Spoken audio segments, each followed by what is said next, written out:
So, hey, what's going on, people? It is Tuesday night, my favorite night of the week. I cannot front. And I think you guys know why. It's because you are back with another episode of Brothers from the 818. I don't do this by myself. You know who's in the house. Caleb, what's going on with you? 91331. What's up, Dave? How you doing, brother? Man, I am maintaining and striving at the same time and thriving. So I got nothing to complain about. It's a busy day, but they're all busy. What about yourself? Hey, man. I'm kind of catch up, man. I took a vacation, and like I hate taking a vacation from work because when I get back, all the work that I would have done while I was working just piles up. No one's going to do it for me, and so I feel like I've been just kind of chasing myself for the last 2 weeks. But I'm blessed, man. I'm blessed to have employment. I'm blessed to be healthy, right? And so I have no complaints. I got you there. Hey, I don't know if you know, but I'm 50 now. So I'm older than you for a period of 361 days. I just want you to know that, one, you need to respect your elders, continuing on for at least the next, let's call it 50 episodes. Can we? I'll try my best. Fair enough. But hey, I want to send a shout out to you and to anyone else who may have been at the party. Party was off the hook, man. I had a great time. And, I've never done a 9-hour party before, but, we started it and ended it. The food was banging. People want to hire my caterer. The music was banging. People want to hire my KJ.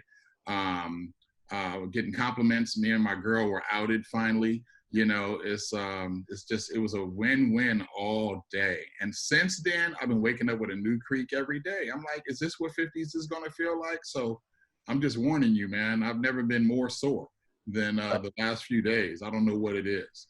Yeah, you're 50. Yeah, you're old. Yeah, there it is. Get used to it, brother. Right. But yeah, man, the party was incredible, man. I had a great time just celebrating. I feel like for the most part, we did a good job of being socially conscious about the pandemic and distancing ourselves from each other.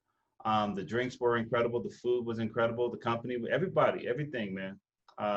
Great way to celebrate your 50th with COVID-19 looking you down your throat, man. So yeah. For real. And one thing I just want to throw a shout out to the police department who came and tried to shut down my party. I feel like that's a compliment, man. At 50 years old, I could still throw a party worthy of being shut down. So I'm gonna take that as a sign of you still got it. So that's your neighborhood though, but it ain't gonna go there. Hey, we're gonna take it. You notice I just said police department. We're not going to talk about which one and nothing like that. I know some of them people, and I'm just gonna leave it at that. Right. But hey, we got some special guests today. I know we try to jump in with some current topics and so forth, but I have a feeling this episode could run a little bit. So I kind of want to jump right into it. You good with that? Let's do it, man. I'm excited. All right. So we got two lovely ladies that are similar to us. We've been best friends now for, we completed our 37th year. So we're into our 38th year of friendship. They don't quite have the distance that we've gone, but they definitely have the love. They got the heart. They got the dedication. And just two ladies that, do it together and make it happen. And they have I don't want to spoil it. Hey, you ladies, y'all out there, can you hear me? Hey, what's going on? Hey, how you guys doing? Brothers from the 818. There you go. 91331. I'm a sister from the 209. I'm 95348. I'm Long Beach, California. Beach in the house. Yes. We all from California. We all Cali kids, which is good. So, before we get started, shout out to David and his birthday. I was in the house. It was amazing. You had great guests, great conversation. I love what you did. And part of us, I was asleep for a little because that what had happened was it was it's okay. But we had a really, really good time, and I'm just glad I was there to help celebrate. And Yes. yeah, we're gonna introduce each other in just a few minutes. So I just wanted to say thank you and shout out to your birthday. Happy birthday, happy 50th. Happy You look great. birthday. Big 50. You were well. I do. Yes, I do. you were. You Well, know, you were well. I'm owning all of this grace, so it's just the way it is. So Wisdom. Wisdom. Before we get started, I want to kind of introduce Ilana and I. We are both part of a what? It's not an A organization. duo. A duo. Both of our last names are Brown. For now, we'll talk about that later. Anyways, both of our last names are Brown, and so we have this. We have a YouTube channel. We have a lot of social media that describes who we are. We are Dem, DEM, which kind of derives from the word them. Dem Brown Girls, and so that's who we are. We actually have launched. We launched 3 years ago. We are relaunching again really, really soon. But we just wanted to come in here and hang out with you guys. I've heard great things about the brothers from the 818, and I kind of wanted to be in the mix. Yeah, absolutely. Before Alana, before you speak, Caleb, man, this is episode 19 for us. I think we should pull over and get in the back, dude. And I mean, the Brown Girls, they said they got 3 years on us, man. They got some wisdom. Let's let them do their thing, and let's flip the script a little bit. Let's do it. Dem Brown Girls podcast, hosted by brothers from the 818. One night. I love it. I love it. We good with that. We good with that. Thank you. You should use your wine bottle as your microphone. So I want to introduce my host, which is my co-host, which is Ilana Brown. She is my best friend. We've been best friends for more than 11 years. No, it has not been 37 or 39 or however many y'all just said. Long time. She is one of the most inspirational persons that I've ever met. And am I able to be open? You keep it real and raw. Do you think? I'm gonna need you to. Yeah, I need to be able to hear you. But go ahead. And she is David Busang. Oh. David, raise your hand. Raise your hand. Ow. Are we doing that? All right. I'll walk in it. They make the cutest couple. And just this weekend, even though many people knew about it, but some people didn't know, and so he introduced everyone, his friends who came around for his birthday, as his girl, and I was just so proud. I actually woke up right at that part because again, it was liquor. It wasn't. It wasn't born. I was just drunk. Anyway, so I'm just happy to introduce my best friend of 11 years, Ilana Brown. Oh, hey, boo. So, you want me to get my microphone now?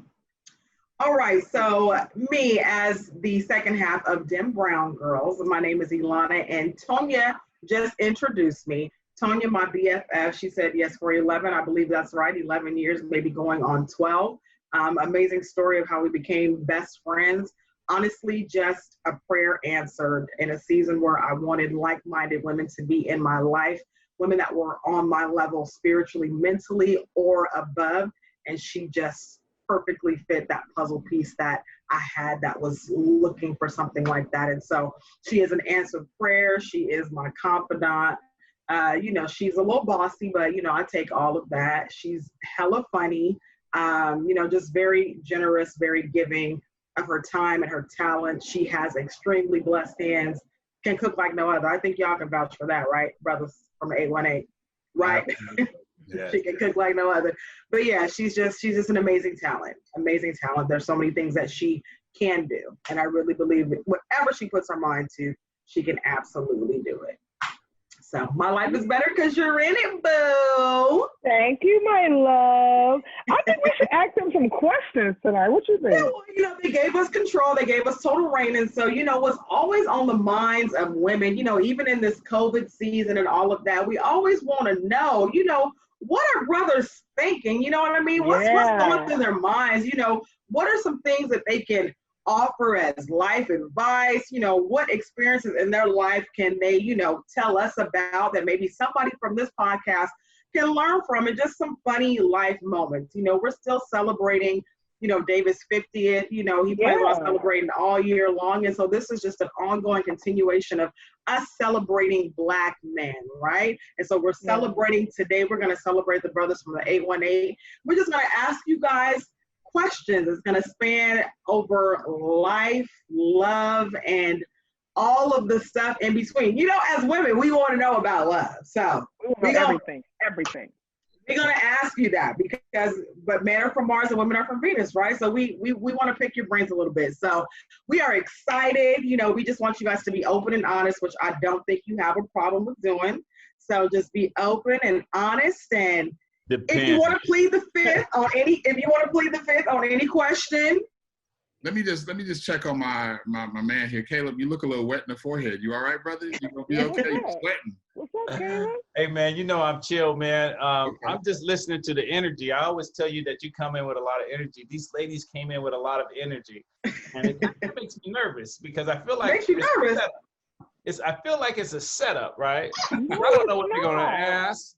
I got a lot of skeletons out there. I don't know if my skeletons are in my closet, but I got a lot of skeletons out there, and I've kind of walked away from them, right? And so let's see where this goes. Let's see where it goes. Caleb, is the room padded?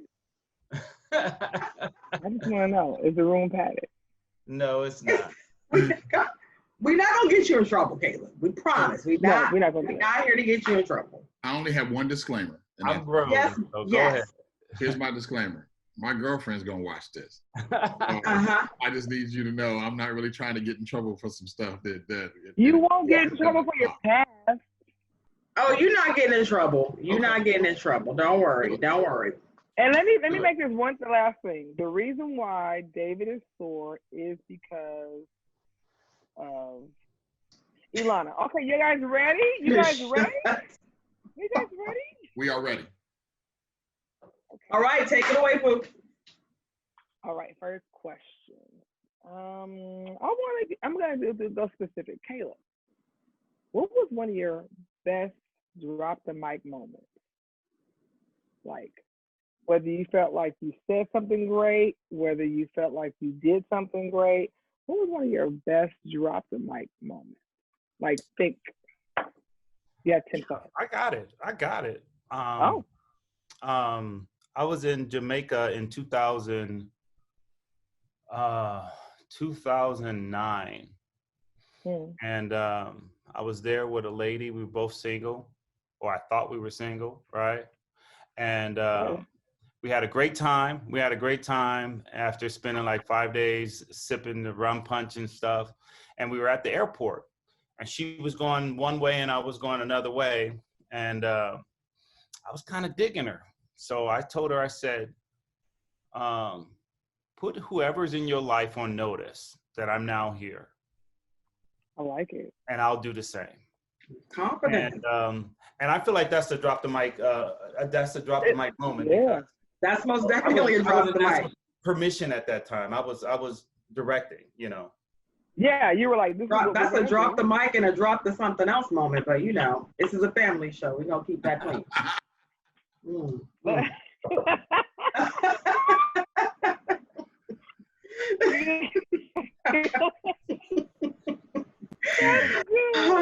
That was a good one. I like that. I actually want to hear from David on this question also. So ask David the same question. Well, you don't have to re-ask it. Oh yeah. I have two, and so one of them is going to be seemingly self-serving, but the other one, so the first one is May 3rd, 1996, about 7:35 p.m.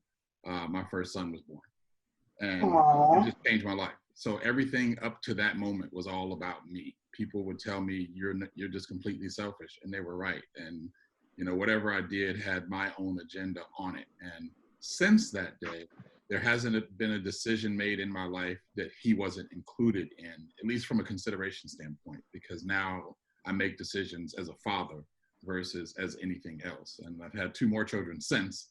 And so now they're all part of that decision-making factor. But May 3rd, 1996, 7:35 p.m. on or about, I became a dad, and that changed my perspective on everything. The self-serving perspective, I'm gonna go there with Caleb, and it involves you, Alana. My mic drop moment. I think me, you, and another one of our friends had went out to had some drinks, and we were hanging out and so forth. And this is before you and I got involved. And I think a couple days later, I called you, and I was like, "Look, we've been friends a long time, and I want to always maintain our friendship. But I got a couple screws I need to tighten up in my life. But when they do, I'm gonna holler at you, and it's for real. And I need you to know that." And you were like, "All right, we'll do that." And that was it. And so, about a month later, I hollered at her, and things picked up from there. So I wanted to make sure that she knew that, yeah, we've been friends and we've been chopped it up a long time, but I got intentions with you in mind, and I need you to know that, because I don't want you to think I'm just coming at you with some BS. So. You put her on notice, man. I like that. Yeah. He definitely did. You dropped that mic, baby. You did. All right, so I guess it's my turn. So for this one also, we'll hear from both of you guys. I want to know what your absolute most favorite childhood memory is. Favorite childhood memory? I'll go. Okay. 1978, 79 maybe. It was me and my mom. We lived in a suburb of Chicago called Tinley Park. We were the only Black people within maybe a 15-mile radius. Again, suburb of Chicago and so forth. We didn't have a lot of money. My mom would call it working class. I called us broke. But I don't know how she found out, but one day she came home with a green machine. And for those of you unfamiliar, it's like a big wheel, but instead of a steering wheel, it has adjustable, it has like gear shifts that you can turn and so forth. And I was like, what did I do? Why did I get this? I was super happy. I was like, why did I get this?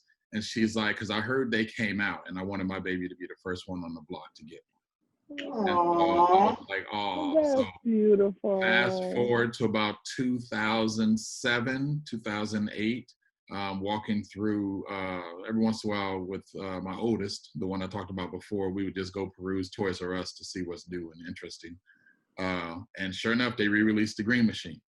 So he got one. And because I wanted him to be the first kid on his block to have one. And then, I love it. And then in 2012 or so, I'm hitting Toys R Us again. And what do they have? Another release, Green Machine. So I bought two more because I wanted my other two boys to be the first on the block to have it. So nice. That's one of the memories that keeps on giving. But it was the Green Machine. Oh, I love it. That's good. That was good. That was good. What about you, Caleb? On my block, we didn't have no green machines. We had ran down bicycles, right, that we found on the side of the road, right? Our neighbors, we used our neighbors' tools to piece together bicycles. So our bicycles had big wheels on the front, small wheels on the back. They were mixed. No, favorite childhood memory. My wife tells me all the time. She asks me this question a lot, and she says, "You don't remember anything about your childhood." And so it's a challenge, but I do know when I was about 7 years old, my father and I traveled, he and I jumped on a plane and we traveled to Louisiana. And we probably flew into Texas and then drove to Louisiana. But that was my first time that ever had like solo isolated time with my dad, right? And I'm the baby of 10. I'm the baby boy. And, and so, I always felt like I was cheated because he never had time for me, right? He was working and trying to provide for 10 kids, right? And so for us to jump on a plane, for us to spend that time together was really special. Another childhood memory, these days kids have, game systems. These days kids have unlimited movies and videos. That was never the case for us. We just enjoyed just kind of hanging out in the front yard, turning on the broken water hose, right? And wetting each other and running, right? And so we had real simple stuff. Me and Dave, we used to walk through the projects, and some of the the best times was when we were in middle school at McClay Junior High, for those on the 818, when we used to walk through the projects, and we would like say, I wish someone would, right? But we these young kids walking through the projects and don't live in the projects, right? Right. But you know, just having those memories, walking through the neighborhood. I still love Pacoima. You know, I wouldn't live there right now, but I'd still love Pacoima because that's where my roots are. And that's, I give love to the 91331 and the 818 because it really made me the man that I am today. That's good. That's good stuff. All right, Pooh. So I'm confused. Okay, here we go. What is your biggest doubt that you have? What's your biggest doubt that you have? Whether it's life. Doubt? Yeah. What's the biggest doubt you have? Yeah. Or do you have any doubts? Right. Yeah, I have some doubts. I'm not sure when I'm going. Listen. Dave is 50, but I think Dave got about 10, 12 more years to put in some work. But I plan on jumping from the workforce in the next 3 to 5 years. So I have some doubts in regards to whether or not I'm ready. Right? I've been in my career for 22 years. I'm trying to get to 25. My wife don't want me to get to 26, right? Maybe I'll get to 28. It depends, right? But I spent 24 years in the military, and I feel like, okay, I got that pension. I got the pension from my current employer. But what is life going to look like after I'm not getting that salary that I'm getting, all right? And so I think anyone that is looking at retirement, they might have some doubts. Now we have some additional plans lined up, but those plans aren't really supposed to take root until I'm no longer doing what I'm doing. And so there's some doubts in regards to whether or not we're ready. Thank God my wife is also a working professional, and we could lean on each other or lean on that if pensions don't work, things doesn't work out as planned. But yeah, that's some doubt around money. Yeah. I'm prepared to be challenged on this by one of you or anybody who watches this, but you know, I'm a little too confident to entertain doubts. Retirement for me, because I don't disagree with your statement, Caleb, but I want to work until I'm 65 and like looking forward to it. And because I have plans that I need to be there to make those things happen. Things that I want to do when I'm 65 career-wise, it would be hard to do at 50, just because to do them, you got to just have a little bit more seasoning under your belt. I'm looking forward to that. But yeah, I ride a certain degree of confidence, and I feel like, you know, I'm good. So as far as a doubt goes, you know, my kids ask me all the time, what's the one thing that scares me, or does anything scare me? And I look them each in the eye and I say them. Right? Because it's about them. So if something happens to my kids, that would scare me. If something caused their future to be in jeopardy, that would scare me. It wouldn't inhibit me, because you still got to do what you got to do. But I focus my time around them. So that if there was a doubt to exist, it would have to be surrounding them. My ability to make things happen for them. But I don't have any fear right now. I'm still working when I'm 65. I've done something wrong, but you know, that's just. Well, you sound like you put in a lot of work, Caleb. So I still put in work. You can take that how you want. Ooh, see, you know, we thought this was a family show, didn't we? You been drinking? All right. Before we move into the love segment of the questions, there are a couple more questions that we do want to ask, and this is something I do want to know. And I want to know this. I want you to answer this question, but I also want to tell me why. You to tell me why. So, who in your life, you know, family, friend, somebody that's just out there in the world, media, whatever, who in your life has completely lost your respect and why? Respect is very big for men, so why? Wow. Okay. Give me a second.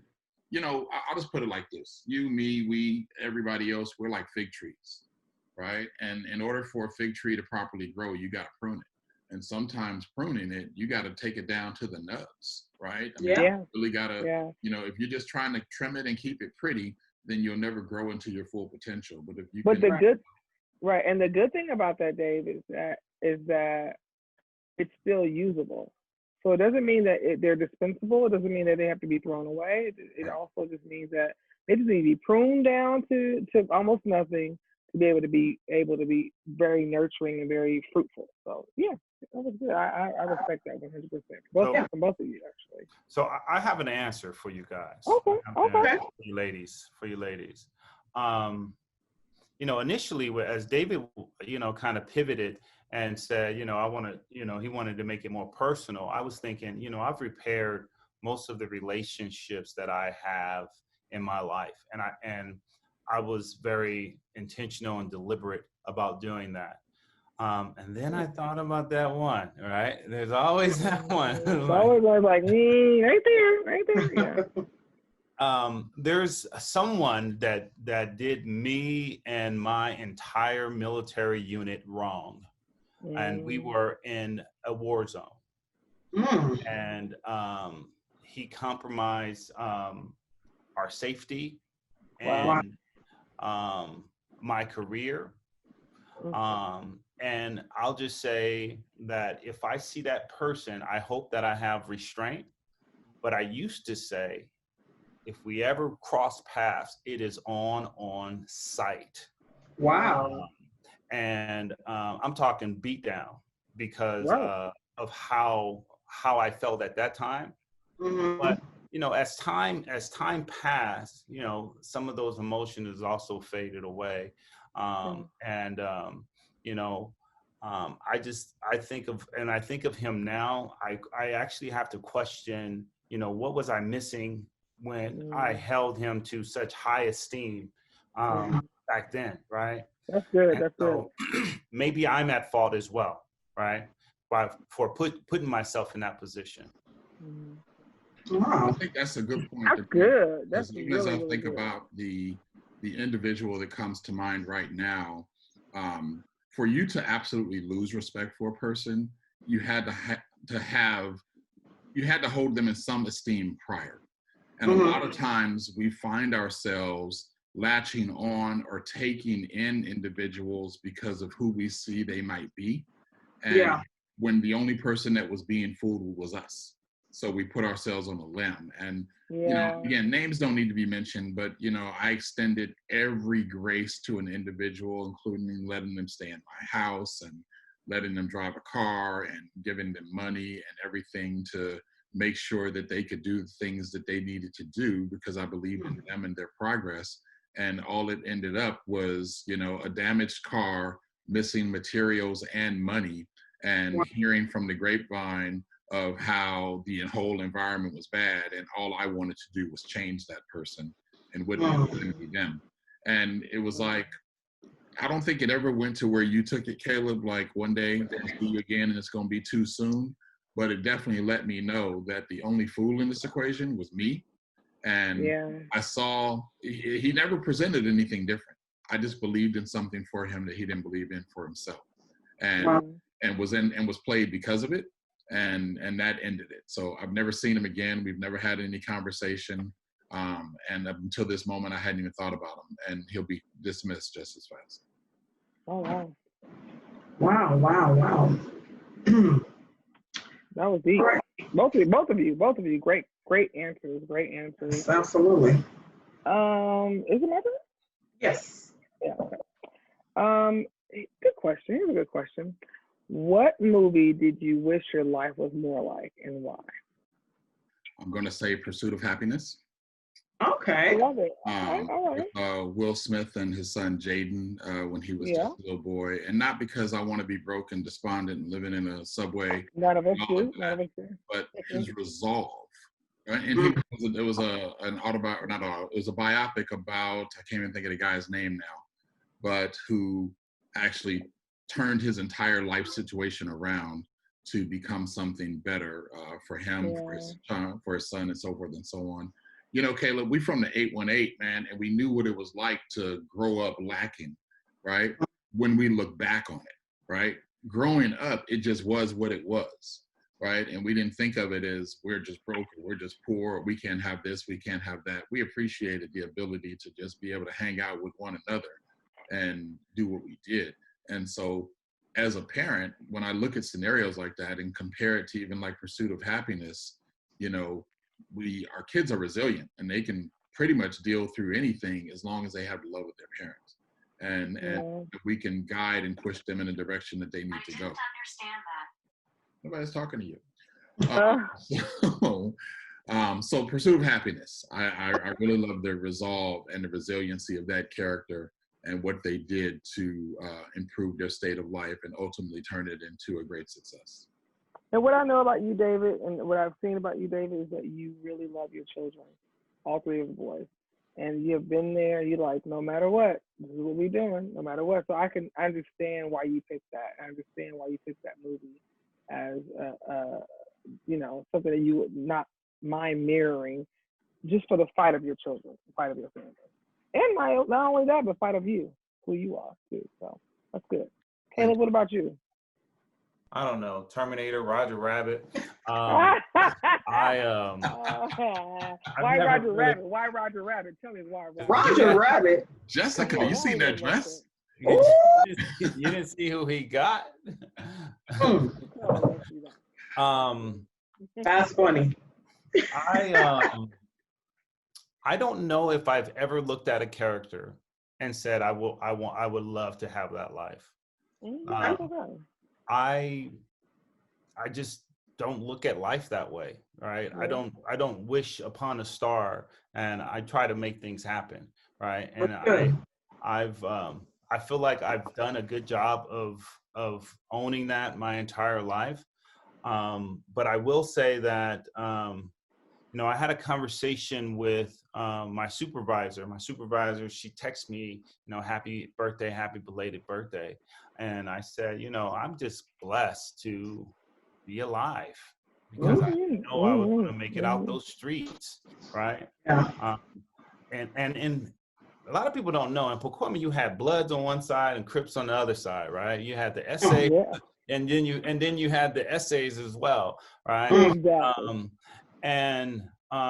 You know, for me to make it out of Pacoima, or graduate from San Fernando High, and then for me to make it in the military, and for me to deploy, and I know I've said all these things before. I just feel blessed, and I don't look at my life, and I don't look at other people's life and say I wish I had that. Now I do wish that I had more, but I'm not looking at them. I'm not looking at them as a measuring stick. That's awesome. And I'm reminded of a commercial back in the 70s with Sugar Ray Leonard. It was a 7-Up commercial, and had his son, and they were had him sparring in the ring, and like some neighborhood boys came around and was like, oh, there's the champ, there's a champ, ooh, there's a champ. And he looked at him, he says, nah, that's just my dad, right? So when I look at Caleb, that's what I think. People see him with an eye of just this reverence because of what he's been able to accomplish. And I feel like, nah, that's just my boy. That's just Caleb. He ain't nobody special, right? But he's special. But I look at it through those eyes, is because I see the humility. Yeah, I see where he's coming. Yeah, that lens is different for you. That's awesome. That's awesome. It's beautiful to see Black brothers who will stand for each other, who will uplift each other, who will be accountable to each other. It's beautiful. It's a beautiful thing. It's sad that it's rare, but it's great to see.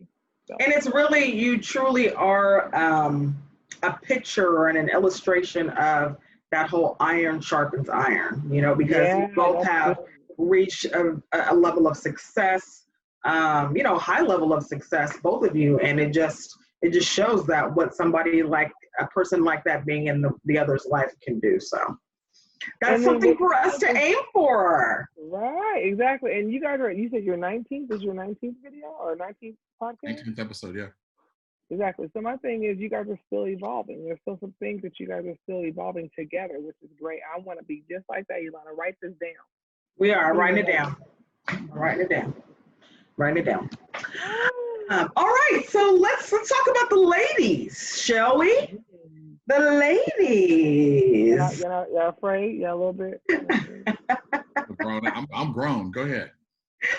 Okay. So, what is the sexiest thing about a woman? Look at And if you have to say more than one, then by all means, okay. But what is this like? Ooh, I got to. My. Let me take care of this real quick. Go ahead. Man. Go ahead. Her confidence. Confidence is key. For me, a woman's confident.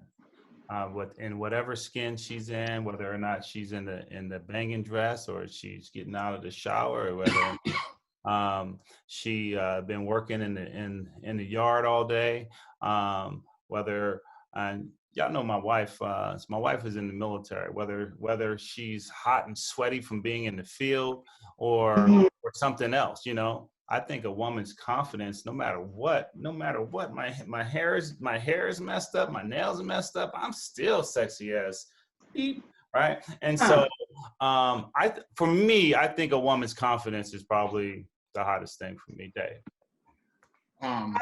Second that, I was actually just going to say her mind, because you can be, fly on every scale of aesthetic beauty. And if you don't have anything to say or everything out your mouth is just, I feel like I'm losing brain points even having a conversation with you. Like, you can kick rocks, you can keep it pushing, because, at this point, I need to be stimulated. And it's not a physical stimulation.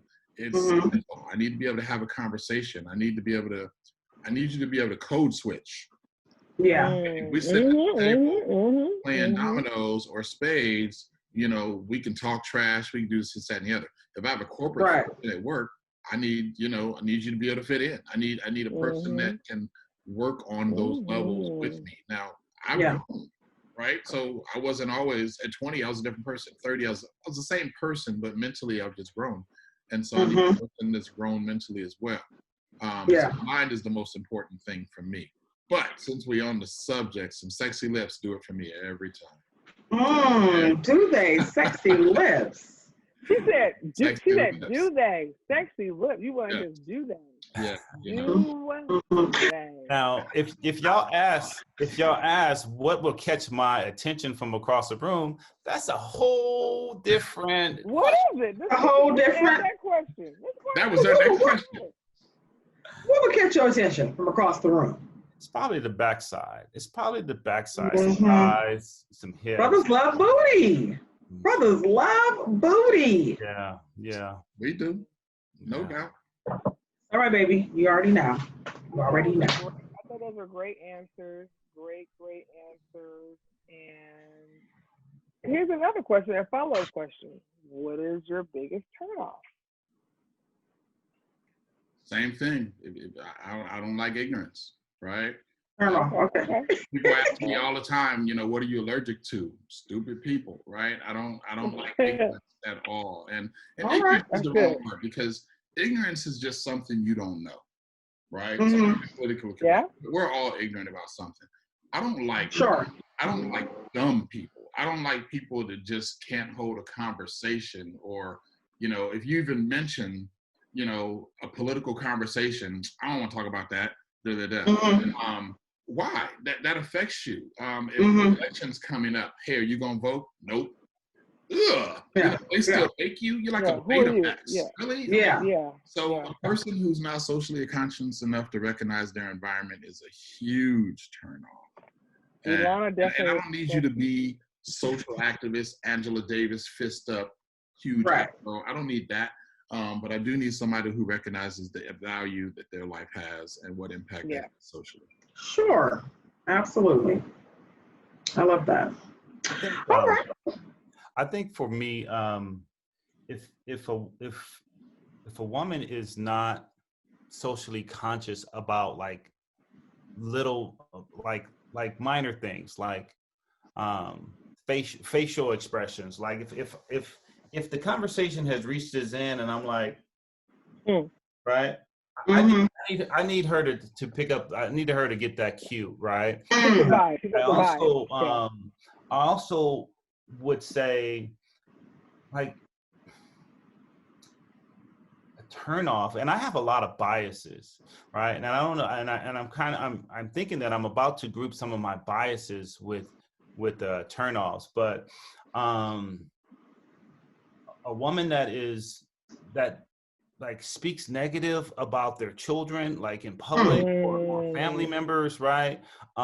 Those things are biases, but those things would definitely, David and I,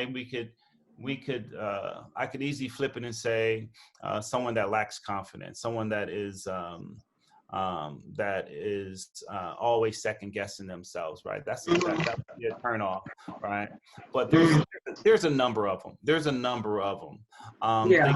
But if you ask me from across the room, what would make you walk in the other direction, right? That's a different question. Okay. What's that? Exactly. What is that? What is that?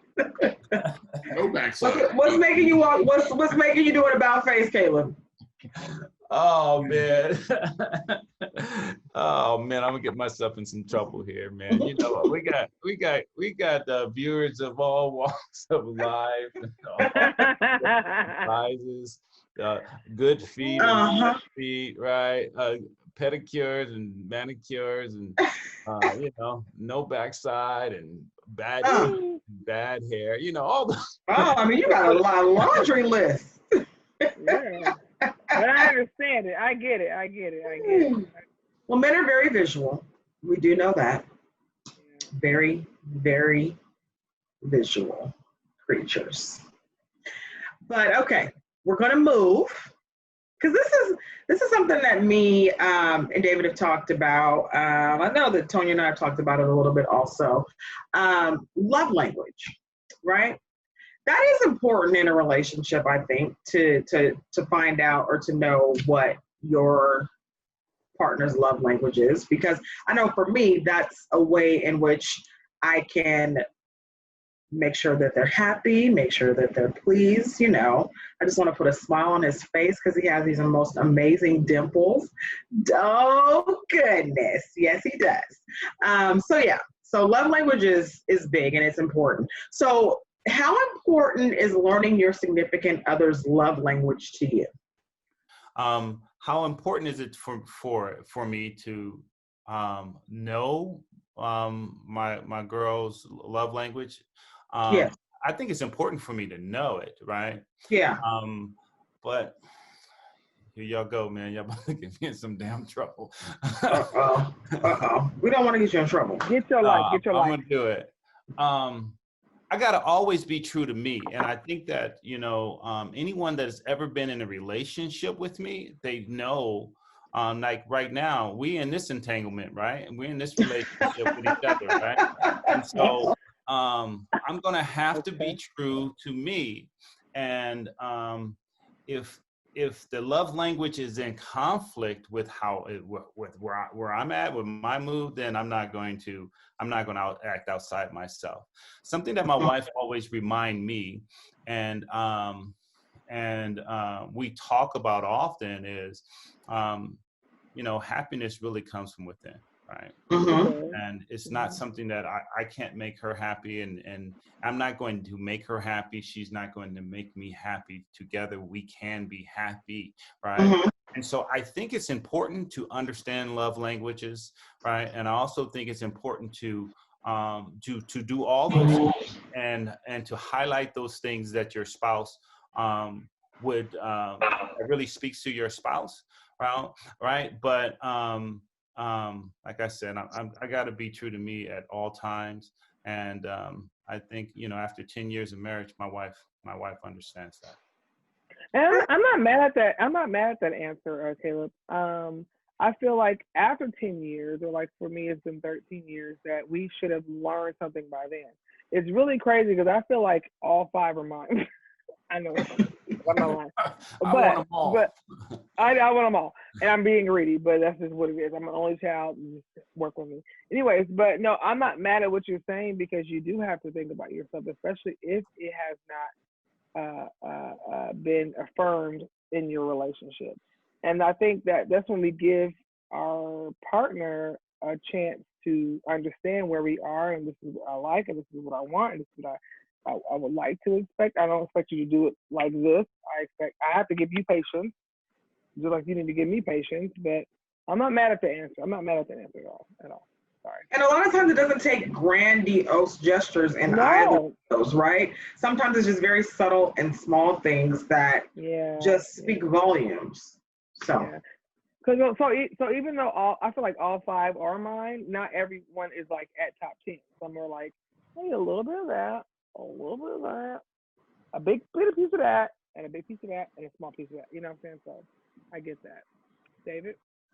See, I look at love languages more in a reciprocal fashion because I'm not mad at you when you say, Tonya, that they're all you speak all those languages. I feel a little greedy. I'm not gonna lie. What that says to the person that's with you is I need to know when to use which one for what situation, and they're all at my disposal. That's good, right? Brother. So when I look at love languages, and again, co-signing with you, Caleb, about being true to myself, if my girl's love language is physical touch, that's a bad example. If my girl's love language is words of affirmation, right? And it's not. But if it was, right?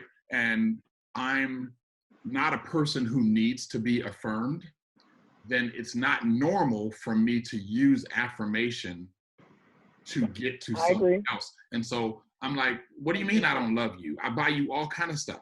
And she's like, I never asked to be bought stuff. I just need to know that you appreciate me, right? And that's not normal. So I think as we look at love languages, we need to understand that it's not what we're able to do, but what the other person's able to receive. Exactly. That's good. That's good. And, I applaud you guys both for what you guys just said. Yes. Well, I know the time is winding, so we're going to have to kind of cut a few things. Let me find me a good one. Go ahead. Well, you go ahead and find you a good one. You're next. I wanted, because, this is Brothers from the 818, so we talked a little bit about, women and all of that. But I do want to go back to the aspect of being this amazing Black man that each of you are, right? So what I do want to ask is, and I'm going to 11, Poop, how does your definition of a real man differ from the mainstream stereotype of a real man? Or does it? I don't know what the mainstream stereotype definition is. Oh, I don't know what the mainstream, I think, mainstream is masculinity. I think it's very black and white. Men should, be the provider. Men should be tough. Men should, there's just a mold that society has for men, period. Provider. I'll go priest, provider, protector. I think that I embody some of those mainstream stereotypes then. Okay. But I also feel like, if you ask me when did I become a man, I was struggling I would struggle with that, I feel like, I joined the military when I was 17. I wasn't a man at 17, right? I had my first child when I was 21. I don't feel like I did very manly like things when I was 21. And so I think that, the man that I am today, I really didn't embrace or start embracing and building on that person until I was in my 30s, until I started doing things a little bit differently, right? And so I think a man is be a lot of the stereotypical things, but also, hopefully, not in addition to being a provider, hopefully someone of high character, someone that is honor, someone that is accountable and responsible, and and thinks of themselves as a leader, not just of themselves, but for their family and for their children. And, I think about mentoring and developing and molding my children in ways that that I didn't have when I was a child, right, or when I was coming up. And so I think of being a man and is just like a gumbo pot of goodness, and there's certain aspects that I think that I wear with pride, and there's some other things that I might I'm a Leo, so I'm an emotional cat, but most people won't ever see that, right? But I am emotional, and I'm also a thinker, and I'm also very conscious, right? And I think that a man should be all those things, and so hopefully that's gets David's juices moving. Yeah. Priest, provider, protector. I own all that. That I think I love it. just I love is a it. given. I think growing up, we were taught to think with the tool between our legs, and the development of our muscles, all of them. And so, if you could develop a sexual bravado, and you could be strong, and you could be confrontational, that defines your manhood. And it took 30 years for me to realize that. It took another 10 years for me to shake it. Right? Today, manhood is defined by one word, and it's accountability. Right? Whatever you are, own it, and strive to be better tomorrow than you were today. Awesome. I love that. What I do want to ask you both is, what would you, as now this new 50-year-old man and this 40-year-old man, you both have just had birthdays. Again, happy birthday. He's 49. Old man and a young 49. Man, go ahead. 49. Yeah, 49. All right. So what would you, 49-year-old Caleb and 50-year-old David, tell 18-year-old Caleb and 18-year-old David? I would tell him to sit his behind down, right? And slow down in life. It's not what you think. Now, the truth is, I had a 50-year-old David around me that told me that. I just didn't listen. I'm not going to play the role, oh, I wish there was somebody to give me that wisdom. No, there were people around that tried. But when I was 18, I was a man. At least I thought I was then, right? And when I was 25, I realized, okay, at 18, I didn't know nothing, but now I'm a man.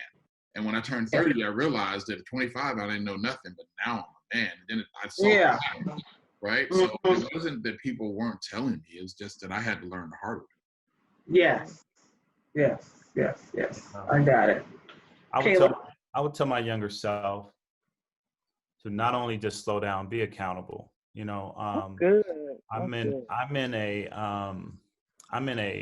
lead a parenting group, and often when I talk about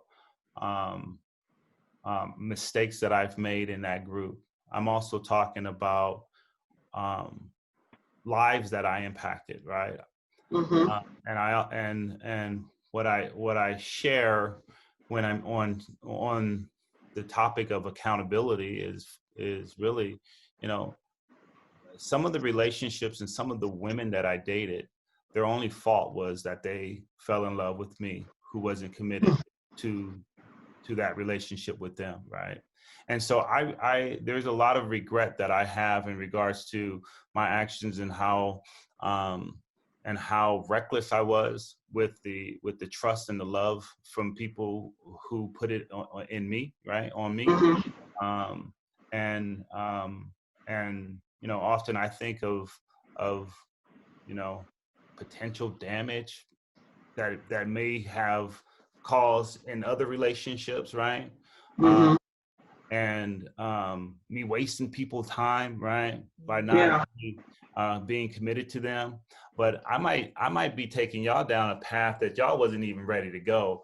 And so I'm going to back off and say, it's okay. That was fun. Maybe I'm stepping out.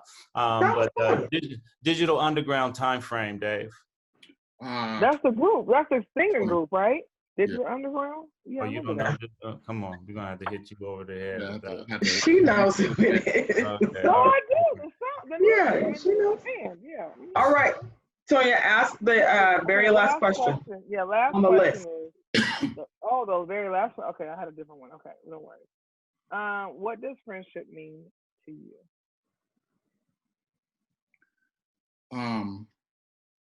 Loyalty. Loyalty. That's good. Caleb That's and I good. have been best friends for, we're in our 38th year.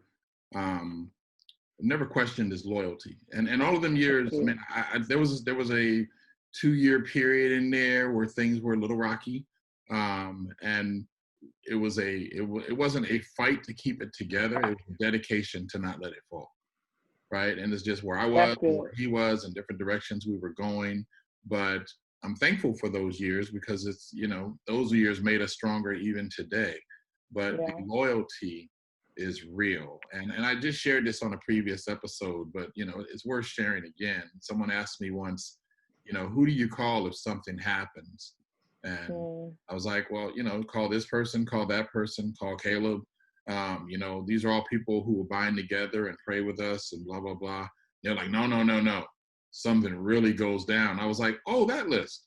All right, we'll call this person, that person, and call Caleb because these are the people that will knock somebody out if they have to. And same people, right? So if I don't have a lot of friends, right? Because I demand a lot of my friends. I know a whole lot of people. I know a lot of people I'm friendly with and associates and so forth and so on.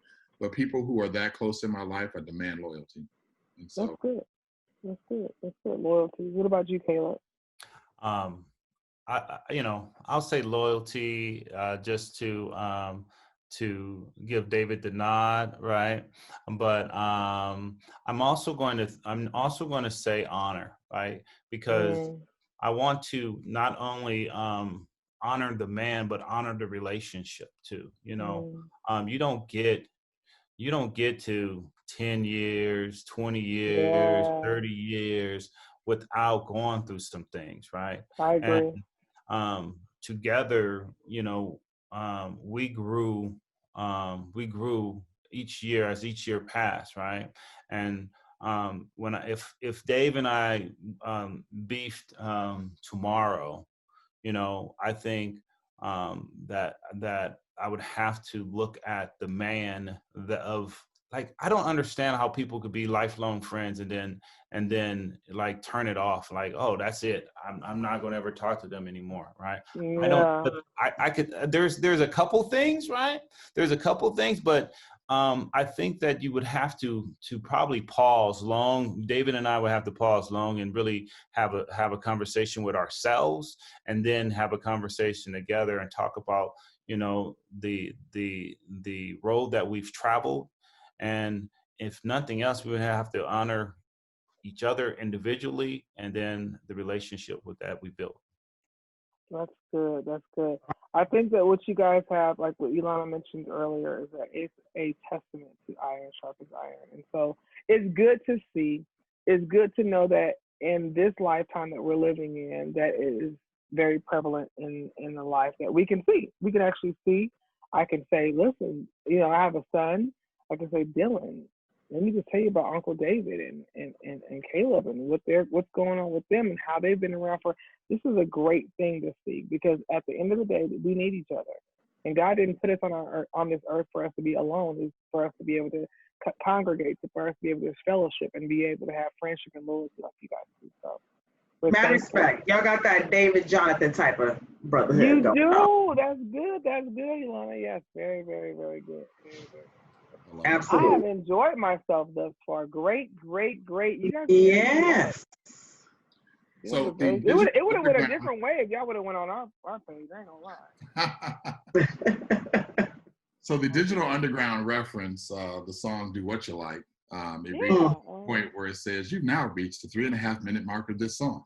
Radio stations may begin your fade here. For those that like help, we will start your fade for you." And so it's our reference to say, wrap this up. We won't switch seats just yet. I would love for you guys to close us out in whatever special way Dem Brown Girls like to do it. But in the 818 and Brothers from the 818, we always like to hit our guests up with a question. And if you're familiar with the episode, you already know it. And it's simple. It's so what you listening to? Victoria Monet. The other day, you know, I have a pool, so I had a few little, just a few, because you know it's COVID time. A few people over, and Ilana's niece is here out of town, and she put me on. I was actually barbecuing for a catering job that I had, and I was going back outside to check on the chicken, and I was like, "This song is pretty dope. Like, who is this?" And she was working. She was like working out, and she was like, "Oh, what's her name? Her name is Victoria Monet." When I tell you, I'm going to say, men, I'm not going to say it's not so much for you. It is a whole mood for a woman, a whole mood for a woman. It's an EP, so it's not very long. She has about 8 songs, but 2 of them are interludes, so you really have 6 songs, really. Every single song I know now, and I've just heard about it on Saturday. Didn't have time to listen to the whole thing on Saturday, obviously, because I was doing things. But it's a great album. And if you're a Christian, Kiara Shear's new album is great as well. That's all. Yeah. All right. Very good, honey. Very good.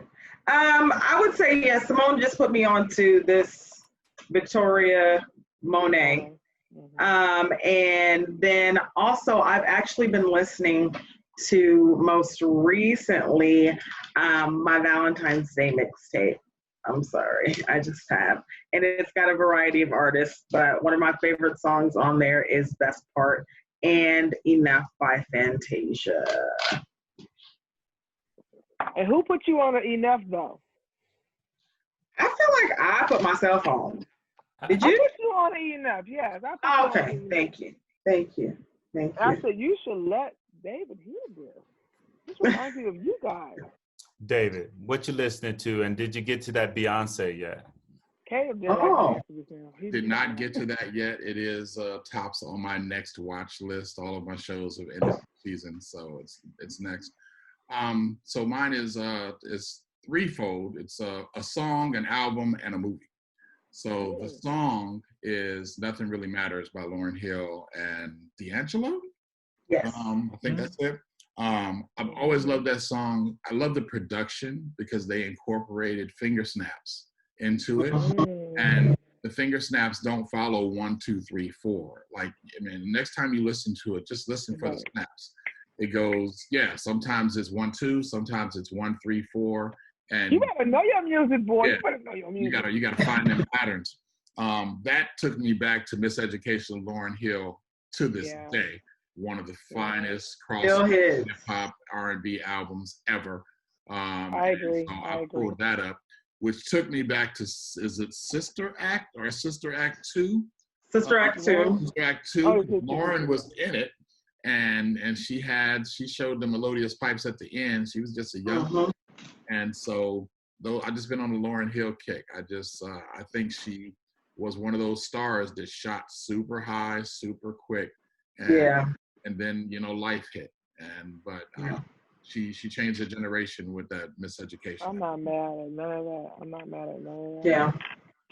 I'm going to tell Jill Scott that you're cheating on her, man. I'm going to let her know. First of all, Jill Scott, you know, we already didn't have that conversation.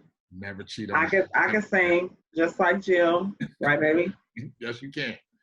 But at the House of Blues, she sang to me, you know, and you know, I've never forgotten that. Yes, she sang to me. She looked me in my eye. And Jill Scott sang to him. Yeah, and I'm stuck there. She did.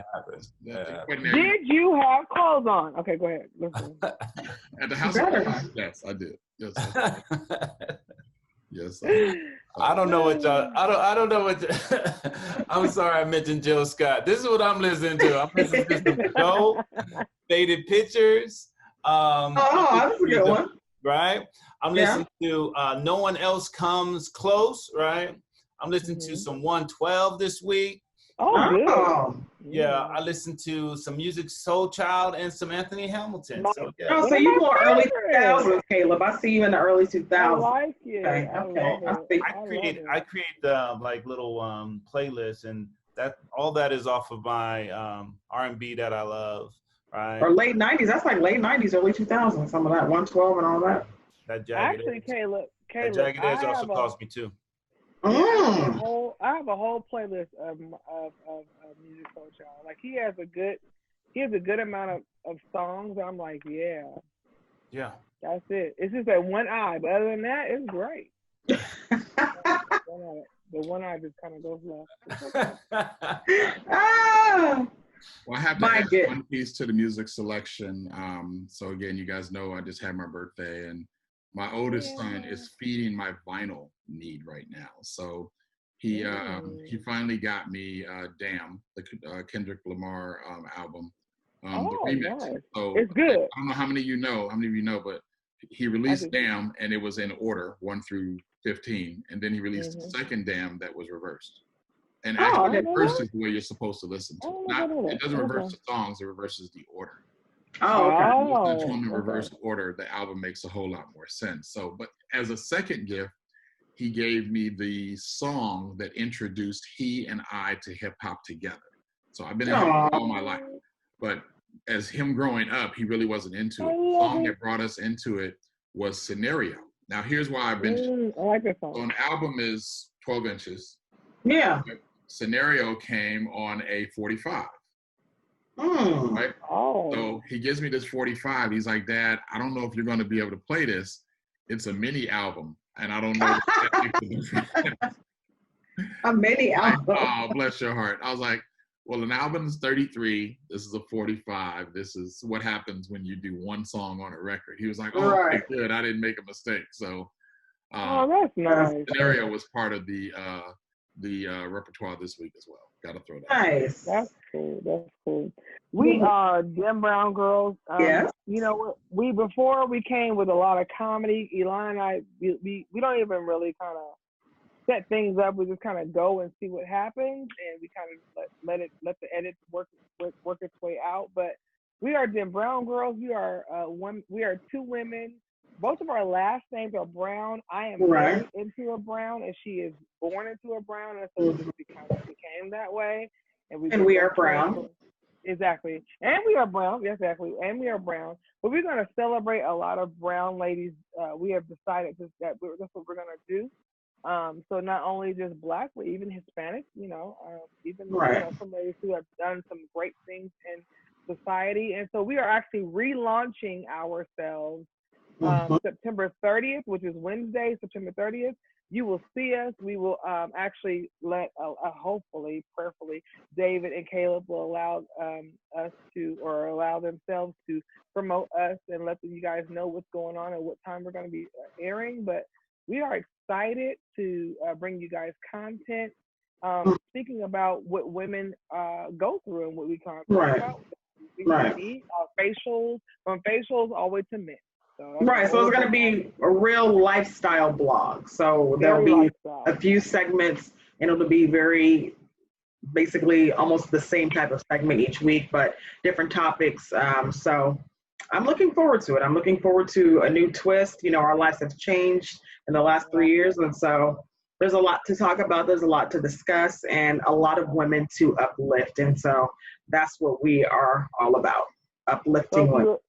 If you're looking for it, it's DEM, like them, but D as in dog, EM, and then Brown, and then Girls with an S at the end. And you'll be able to find us on Instagram. You'll be able to find us on Facebook, Twitter, and you'll be able to find us on Twitter and YouTube. So thank you guys for allowing us to take over. It was fun. Yeah. You guys are very, very, very innovative. I learned a lot about who you guys are. David, Caleb, I just met you not too long ago, but David, it's good to know even more deeper. Caleb, I look forward to learning more about you throughout the years. We'll be sister and brother type of. Absolutely. Yes, ma'am. Yeah. I appreciate it. Guys, we would love to do that. We'd also love to do some joint projects, Absolutely. That just the communication and the collaboration. And as we move forward, there's a lot of opportunities for panels, especially as we get closer to the election. Bring in a male-female panel of perspective just to say, hey, what does this look like? We're not here to be socially famous. We're here to be socially conscious. Yeah. Not even in an activist standpoint, but just to respond to the needs of what's going on in the world today. Good. I applaud you guys. I think that this was an excellent time. I don't feel I have nothing but happy, joy feelings about what we talked about tonight. And I look forward to getting some feedback from our community. Caleb? Awesome. Yeah, I'm just glad that y'all brought the energy. I didn't how could when we started, we wasn't expecting to be thrown, forced through the gauntlet like that, right? And so I'm just glad that I'm still standing over here and I survived. Good job. You made it. We often talk about that we couldn't run for politics. One reason is because of our history. The other reason is because we're too honest, right? And we ain't gonna lie, and we're gonna keep it straight, and we're gonna keep it real.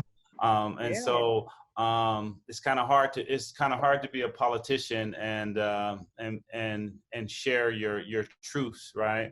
And reveal who you really are, no matter what the audience is. And I try to do that in any form that I'm on. And so I just love the fact that how your energy that the two of you bring. I love the young relationship that y'all have started. Those two, yeah. And I just look forward to seeing the relaunch of Dem Brown Girls and where you guys take it. Thank you. Thank you so much. We appreciate Dem Brown Girls. Hey, y'all check them out. That's DEM Brown Girls. They're on YouTube. They're on Instagram. They're on what was the other one? On Facebook. So show them some love. They have a history of media out there. You can see some of their past work. You can see the evolution of where they're going to take it. We'll definitely be following you guys. And thank you. We can. Thank you. This has been another episode of Brothers from the 818. In the same vein, we're available on point to it. We're available on Instagram, on Twitter. We got a little difference. Instagram, we're Brothers from the 818. Twitter, we're 818 Brothers. We're also available on YouTube. You know that because you're watching right now. We're also streaming on 9 or 10 streaming channels, including Spotify, Apple Music, Google Play Music, etc. So you can check us out anywhere. All we promise you is raw and real. Tonight we had an opportunity to swap seats with our lovely co-hosts and give you some of a perspective that you may not have heard from us before.